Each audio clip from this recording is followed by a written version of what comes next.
Daily Detroit is brought to you by the community. Support our work at patreon.com/dailydetroit.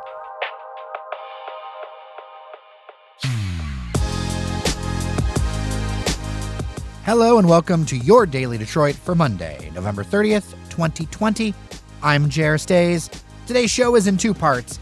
First, I'll give you a quick update on what's happening with the coronavirus, and then we go in-depth with Fletcher Sharpe on the Lions, who sent coach Matt Patricia and general manager Bob Quinn packing over the holiday weekend. Let's get started. We know in Detroit, we're going to take our convention center, we're going to take the parking structures around our football and baseball stadiums, because when we were doing the huge testing in the summer, you had good weather. Mm-hmm. You can't do wholesale vaccinations in January, February, and March out in snowstorms. And so we're probably going to take all of the major parking structures, and as soon as the vaccines are available, January or February, we're going to gear up, and we intend to vaccinate 5,000 a day. We know the pharmacies are going to be helpful, the doctors and hospitals will be helpful, but the magnitude of what we're talking about, this country has never experienced. And basically right now, we're day and night getting ready for wholesale vaccinations. That's the voice of Detroit Mayor Mike Duggan on the CBS show Face the Nation, outlining publicly some of the city's vaccination plans. It would still take months at that outlined pace to deliver the vaccine to all Detroit residents, not to mention many who are worried about taking a vaccine, but it's a look to what might be ahead. This is all still evolving, but right now it looks like hospital workers would get them first, followed by first responders, and then people over the age of 65. This is all as the state of Michigan grips with more than 18,500 new cases over the weekend and 201 deaths, bringing the pandemic totals here to nearly 360,500 confirmed cases and 9,134 fatalities. With 90% of Southeast Michigan hospitals full and an expected influx in patients after the Thanksgiving break, a light at the end of the tunnel can't come soon enough. Last week, it was reported in multiple outlets that Michigan Governor Gretchen Whitmer sent a letter to the state legislature outlining a series of actions she'd like them to take during the December session. They include three things: that they pass a $100 million aid package for residents, an extension of unemployment benefits beyond the end of the year, and a mask mandate in public. To be honest, the chances of all of these happening, as she outlined, are very low to non-existent. On Monday, Andiamo and Joe Muir restaurant owner Joe Vicari released a public letter calling on restaurants and bars to defy the governor's closure orders if they extend past the current 3-week period ending December 8th. Vicari believes that if a lawsuit filed by the Michigan Restaurant and Lodging Association is unsuccessful to roll back these restrictions, that they will be extended through the end of the year. If that happens, Vicari is calling for a collective press conference on December 7th that they are reopening their restaurants in defiance of the governor on December 9th. He calls on his fellow restaurant owners to, quote, fight back, unquote, as they cannot survive another extended round of closures. And Wayne County Sheriff Benny Napoleon continues his COVID-19 fight on a ventilator. There was a prayer vigil led by his daughter outside the Wayne County Sheriff's headquarters on Woodward in Midtown on Sunday. Napoleon was hooked up on Friday. Napoleon's family says they are optimistic that he will pull through.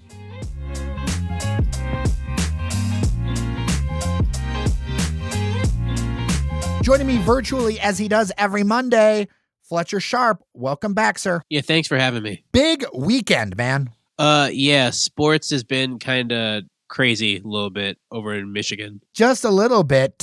In case you have been living under a rock and do not know, both Lions coach and general manager have been told to hit the road jack by the Ford family.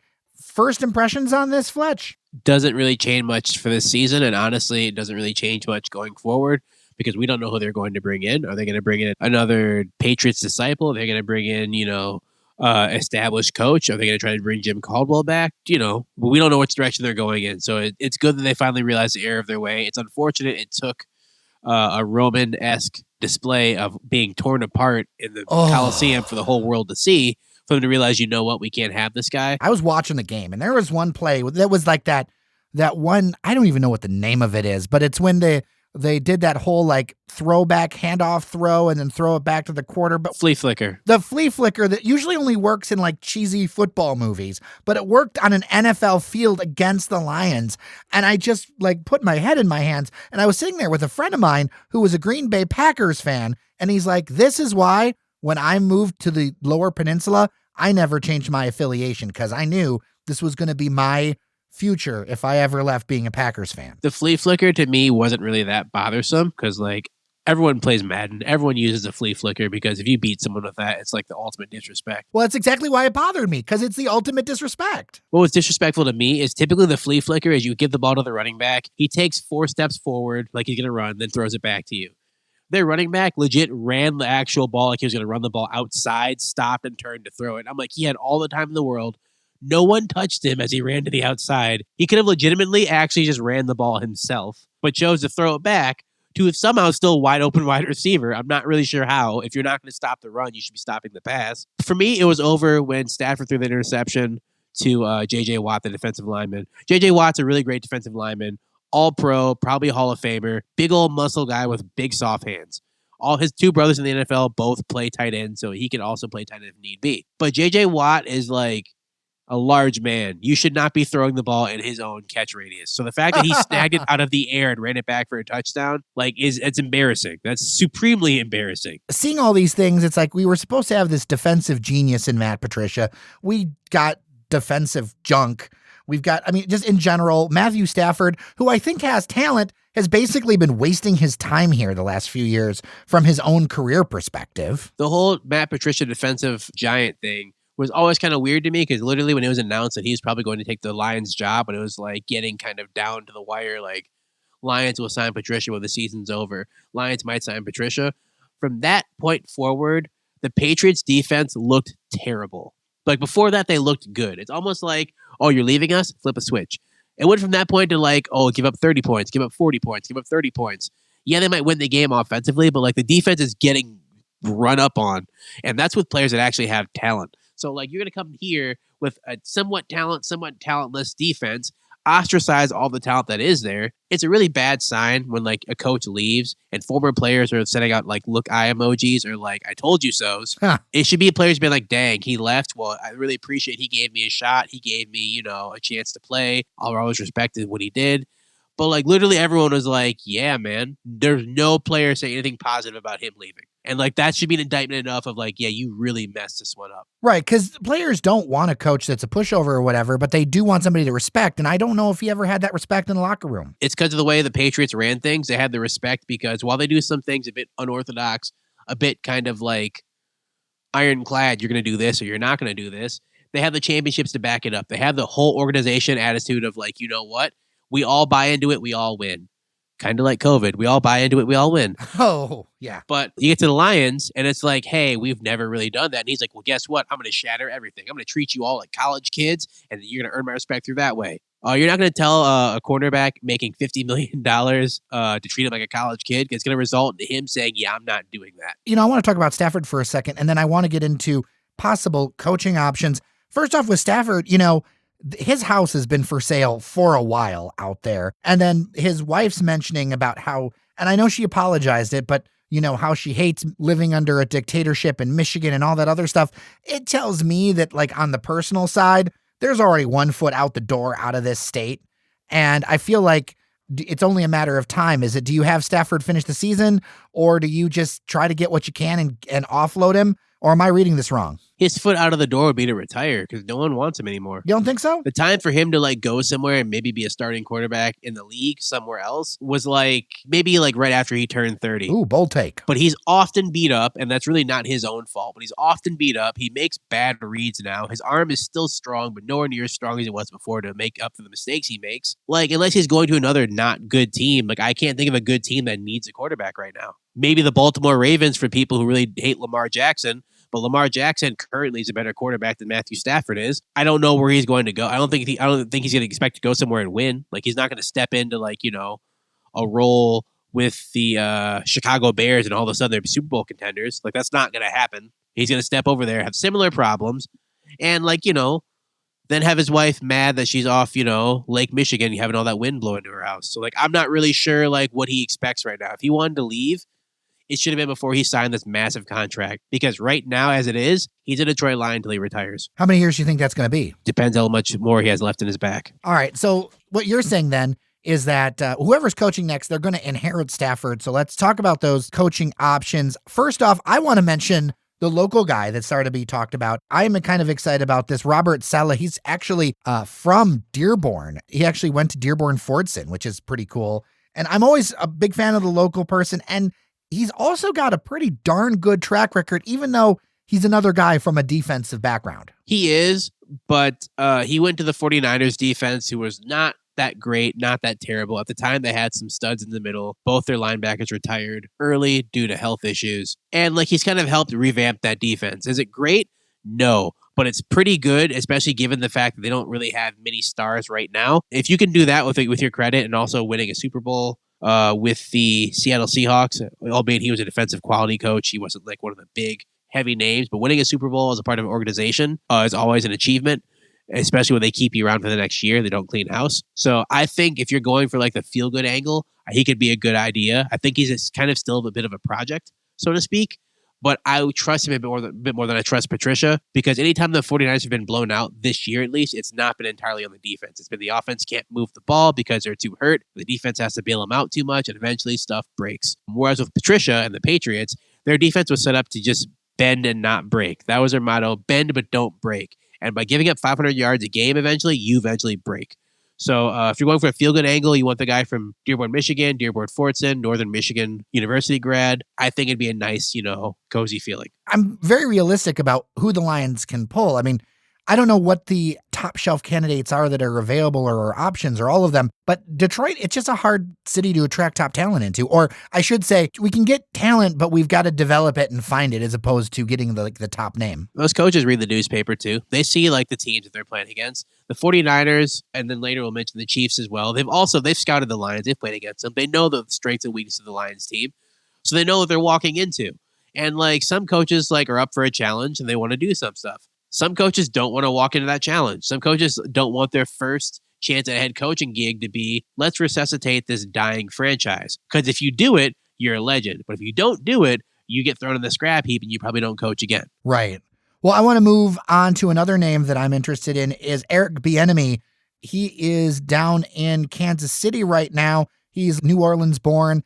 I think he's a really compelling candidate. I like his energy around coaching, and, I think he could bring kind of a strength to the slot. Definite. With Kansas City, he is a perfect foil to their head coach, Andy Reid, who's kind of, laissez-faire. Bieniemy is kind of laissez-faire himself, but he still keeps some structure in that offense. He allows their amazing, uber talented quarterback, Patrick Mahomes, to kind of maneuver as he sees fit, but he still gives him a system that allows him to do well.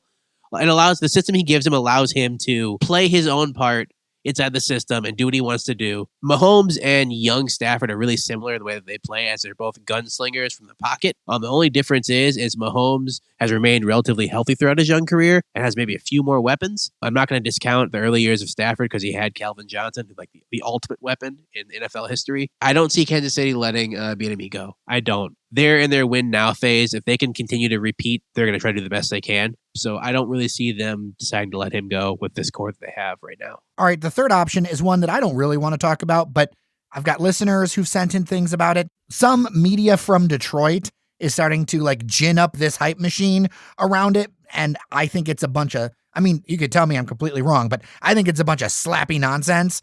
The idea that Jim Harbaugh should leave Michigan, go back to the pros, but not have to move because he becomes the coach of the Detroit Lions. This suggestion, I've been getting it way more than I'd like, and it's making me twitch, Fletch. Jim Harbaugh took over a pretty good San Francisco team, and during his career with San Francisco, guided them to a 13-3, 11-4-1, 12-4, and 8-8 records with one Super Bowl appearance and 2 NFC championship appearances, which is pretty good. Oh, for sure. But you have to take into account that he took over a pretty decent team. The team was they were 6-10 before they got him, but they were still a solid core team.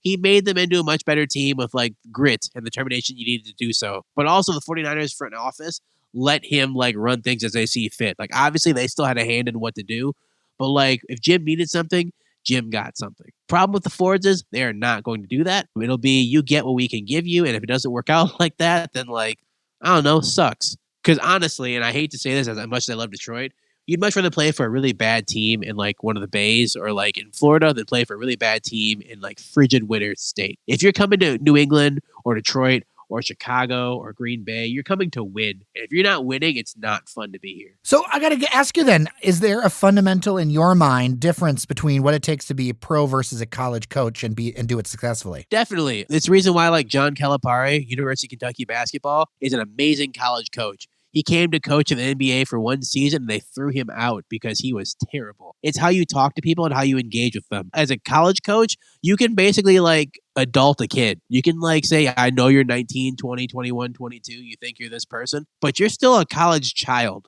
And like while you are here, you are still a college athlete and like I have dominion here. You're not making any money. The coach is making all the money.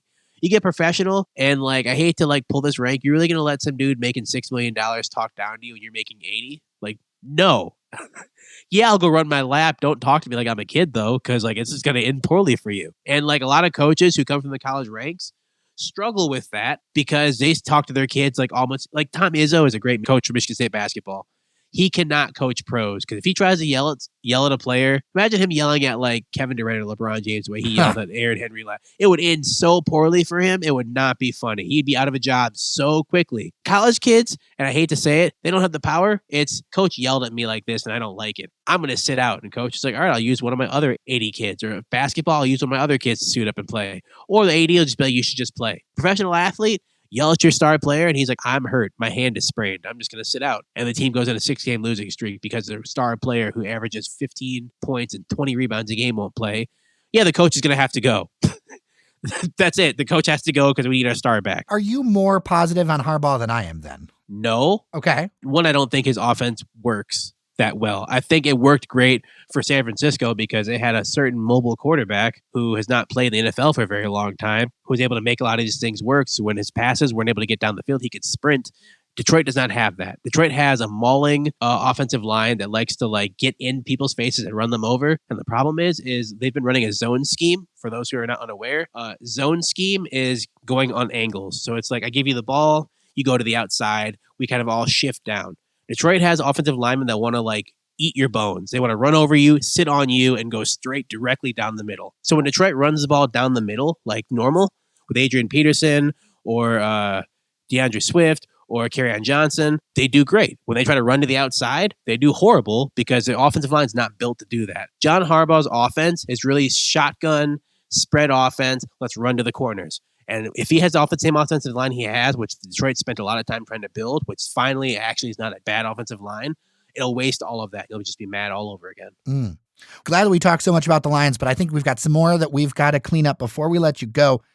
And specifically, we may as well just stay with Big Ten football and stay with the University of Michigan program. As we're recording this, the news has come that they're actually putting a pause on all team activities based on presumptive positive COVID-19 tests. And the team was alerted to the shutdown early on Monday morning. Who knows what's going to happen with the rest of the games? This has been something that has been a big worry about the entire Big Ten season. And I mean, I've already seen the jokes, though, about Ohio State. Man, if you lose to winless Penn State, who is definitely going to go winless, I would shut down all my sports, too. Because, like, what are you doing? I watched part of that game, and the offensive plays calls were just supremely mind-boggling.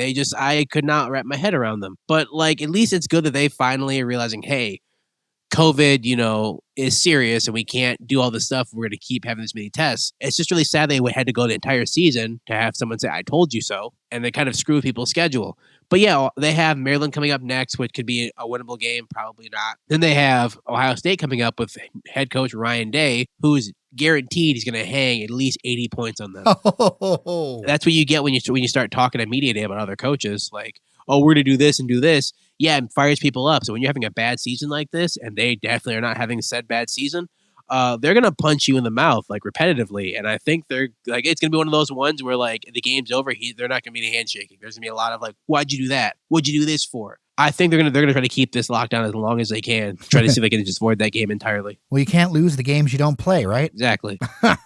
Well, then move on to Michigan State University. They picked one up this weekend. Yeah, I was wrong. I figured Northwestern would just spread them out and then just embarrass them. And that did not happen, actually. Michigan State hunkered down. Mel Tucker's guys finally, hunkered down and got another win. Now they have 2 wins over top 25 teams. One early over Michigan and one currently over Northwestern, which is, I think, 2 more than Harbaugh has. And this is Mel Tucker's first year with a team that's not his. So I don't know, man. It seems like Michigan State fans are pretty happy with this progress. Honestly, yes. They knew they weren't going to win like the Big Ten championship this season. That was very much known. The questions behind the quarterbacking were huge. Rocky Lombardi's not the answer, but he's the best they have right now if they have to go with it. But like Michigan State football fans' goals are always the same. Don't get embarrassed against Ohio State. Beat Michigan. If you can do those 2 things for a season and lose every other game, they'll give you a year or 2. After the second year, then you got to actually produce. But they'll give you a year or 2 to okay, we got to figure some stuff out. Bingo, bango, whatever. And they've accomplished their goals. So I think they're happy with, how their season is going to pan out, even though they're not going to have a winning record. Well, let's pivot to the basketball court. Michigan beat Oakland University, which I know among many of our listeners, OU is a fan favorite because, it's so local and a lot of people went there. Turned out to be a lot closer game than I think some people expected. Normally, the head coach, Greg Camp from Oakland, gets his boys ready to go. They normally have a pretty decent mid-major team. I hate to say mid-major because it seems disrespectful to those colleges. But compared to the Big 10, Big 12, ACC, Summit League is not the same level, obviously. Oakland's not had a great year. So seeing them take Michigan to overtime and lose a close game should be a shot in the arm for them, but should be a shot in the arm of concern for Michigan, especially when you see your star player, Isaiah Livers, and your head coach, Juwan Howard, who everyone was oogling over because they were super excited to have him last year. Seeing them go head-to-head in a match and almost come face-to-face to verbal, having someone had me turned around, that would worry me, especially when Livers is supposed to be one of the players to carry your team. He's supposed to be your star player this year. Him and their incoming freshman, Dickinson, who I have questions about because he's a 20-year-old freshman who did not go to prep school, and I'm not really sure how that works out. But he had a really great game for them. I think he's close to 7 feet. He's someone to look out for. He's got perimeter game. He's got the big banging game inside. Lefty. He kind of makes people think about Mitch McGary, former Michigan big man. So if they can continue to play well and not have scares against really, really not up to caliber teams, they should be fine. I don't know how that's going to work, though. Hopefully they're just shaking out the rust. That's all I can say on that. Well, and Michigan State put away Notre Dame. Michigan State put together a defensive clinic. If they remain as long as they are and play that way, play with their arms out defensively, they could score 50 points a game every game this season. It would not matter because they'd hold everyone else to 40. My biggest concern with them is their point guard hole. Cassius Winston, everyone knows, was a legend in the Big Ten, statistically and presence-wise, and he went away to the NBA draft and was drafted via graduation. His backup, now starter, Foster Loyer, whose father, John Loyer, coached the Pistons momentarily, was involved with the Pistons, for a minute. Foster Loyer was a great high school talent. Shorter guard, can shoot from anywhere on the court. His problem is, collegiately, he won't really shoot the ball when it comes for pressure situations unless they're playing against a really small school. Like against Eastern Michigan, he looked great. He looked like he'd improved. He looked bigger. He looked quicker. He looked like he was ready to shoot the ball. Against Notre Dame, in the first half, he shot 1 shot and had 2 assists. That's not going to get it done against big teams. Could you play against Duke or someone like that, and they see that, they're going to make that guy shoot the ball the entire time because they don't respect him. Do you have a great player in Rocket Watts on the bench? I understand Coach Izzo is someone who favors seniority over stuff, so he's going to try to give Foster Loyer as many chances as he can get.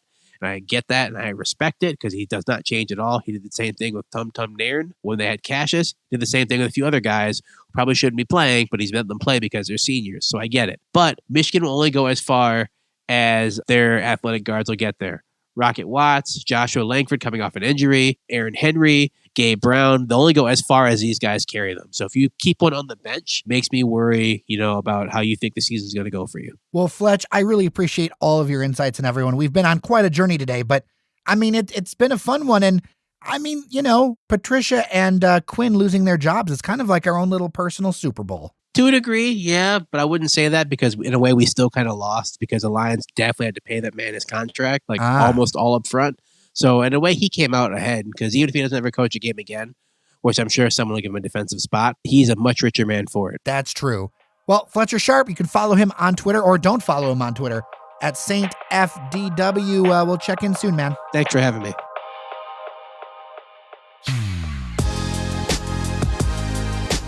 And that'll do it for your Daily Detroit. Thanks to Cheyenne Noserini for editing today, and thanks to you for listening. I'm Jer Stays. Take care of each other, and we'll talk tomorrow.